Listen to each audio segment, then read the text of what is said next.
Hello students, welcome to my channel basic Pradeep. Zoology के इस amazing platform में आप सभी का बहुत बहुत स्वागत है। आज का टॉपिक है हमारा आइसोस्टेसी। क्या होता है आइसोस्टेसी और उसके दो थ्योरीज भी है, वो हम लोग इस वीडियो में कवर करेंगे। इससे पहले आप लोगों ने अर्थ मैग्नेटिक फील्ड का वीडियो नहीं देखा है तो प्लीज जाके पहले उसे देखें। मैं लिंक डिस्क्रिप्शन में भी डाल दूंगा और जूलॉजी के अमेजिंग वीडियोज मैंने अपने चैनल पे प्रोवाइड किए, आप लोग जाएं और देखें विथ हैंड रिटन नोट्स के साथ। तो चलिए हम लोग इस वीडियो को स्टार्ट करते हैं। तो आइसोस्टेसी क्या है? एक ग्रीक आइसोस्टेसी ना एक कहां से आया है? एक ग्रीक वर्ड आइसो। आइसो का मतलब होता है इक्वल और स्टेसिस का मतलब होता है स्टैंड स्टिल। तो ये आइसोस्टेसी किसने दिया था? सी ड्यूटन 1889 में। ठीक है। Term used in geology to refer to the state of gravitational equilibrium between the earth lithosphere and asthenosphere. ठीक है। आइसो का मतलब होता है इक्वल और स्टेसिस का मतलब होता है स्टैंड स्टिल।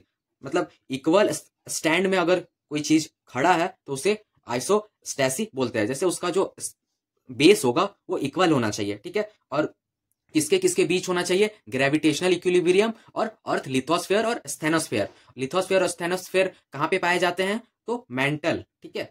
अर्थ के कौन से लेयर में? तो मेंटल में। आइसोस्टेसी की definition: a state of gravitational equilibrium in which an area of crust floats in a balanced way on the denser rock of the mental below. तो मेंटल के below में जो अर्थ का जो है क्रस्ट वो फ्लोट करता है एक बैलेंस होके। ठीक है। डेंसर रॉक के, क्योंकि मेंटल ऐसा जगह है ना जहां पे हॉट बहुत सारे अर्थ की हॉट पाया जाता है। जैसे कि अर्थ पे सबसे ज्यादा हीट कहां पे पाया जाता है? तो मेंटल पे पाया जाता है। बट वहां पे जो अर्थ अपने ग्रेविटेशनल इक्विलिब्रियम से वो वहां पे वो फ्लोट करता है एंड उसे स्टैंड स्टिल खड़ा रखता है। जैसे उसे ही हम लोग आइसोस्टेसी बोलते हैं। The elevation of any part of the earth crust is the function of thickness and density of the crust. तो अर्थ के क्रस्ट का कोई भी पार्ट अगर एलिवेशन होता है वो किसके फंक्शन से होता है? थिकनेस और डेंसिटी। ठीक है। Isostasy is the vertical movement of the crust at attain buoyancy in the metal. The height of the blocks of wood floats in water depend on its density and thickness. तो यहाँ पे आप लोग देख सकते हैं फिगर में, ये जो है ये वाटर है। ठीक है। और ये ब्लॉक्स है। ठीक है। किसी का भी ब्लॉक्स आप मान सकते हैं, माउंटेन्स या फिर कुछ भी जो कि वो फ्लोट करता है वाटर पे। वो फ्लोट कैसे करता है? जैसे आप लोग कोई भी ओशियंस पे देखते होंगे ना, टापू वगैरह, या फिर नदियों में बीच में बहुत सारा चट्टान होता है, देन उसके ऊपर बहुत सारे पेड़ होते हैं, तो वो पानी पे फ्लोट कैसे करता है? तो the height of blocks of would floats water depend on its density और थिकनेस। वो किस पे डिपेंड करता है? तो डेंसिटी और थिकनेस पे। The height of the earth crust also depend on its density और थिकनेस। जो और अर्थ क्रस्ट का जो हाइट है वो भी किस पे डिपेंड करता है? डेंसिटी और थिकनेस पे। तो ये रहा हमारा आइसोस्टेसी क्या होता है। अभी हम लोग थ्योरीज एक्सप्लेन करेंगे, देन थ्योरीज में आप लोगों का क्लियर कट हो जाएगा। तो वीडियो में ऐसे ही बने रहे।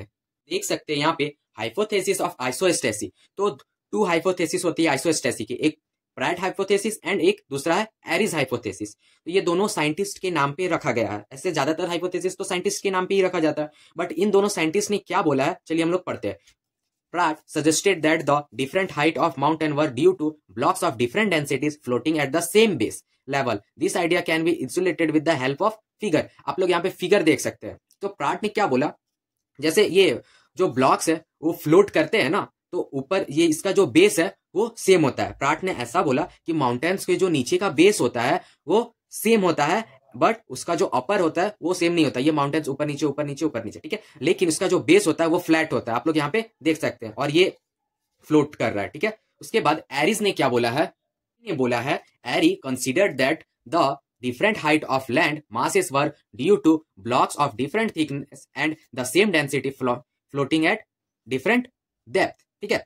तो एरी ने ठीक ही उसका उल्टा बोला। ये बोला कि अगर ऊपर का हाइट जो है वो इक्वल नहीं होगा, देन नीचे जो फ्लोट कर रहा है उसका भी बेस इक्वल नहीं होगा। ठीक है। अगर वो छोटा हो तो नीचे भी छोटा होगा। ये अगर ऐसे देख सकते हैं आप लोग, फिगर के थ्रू अच्छे से समझ सकते हैं। लेकिन यहाँ का जो डेंसिटी होगा फ्लोटिंग वो सेम होगा, बट इसमें ऐसा कुछ भी नहीं है। इसमें डिफरेंट डेंसिटी होगा, प्राट में डिफरेंट डेंसिटी होगा, लेकिन एरिज में उसका डेंसिटी सेम होगा।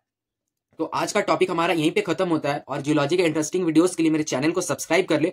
वीडियो अच्छी लगे तो लाइक करें, और कोई भी डाउट्स हो तो आप कमेंट सेक्शन में पूछ सकते हैं। हमारा नेक्स्ट टॉपिक होगा कॉन्टिनेंटल ड्रिफ्ट। तो मेरे चैनल से जुड़े और कॉन्टिनेंटल ड्रिफ्ट क्या होता है अच्छे से पढ़े। थैंक यू गाइस, जय हिंद।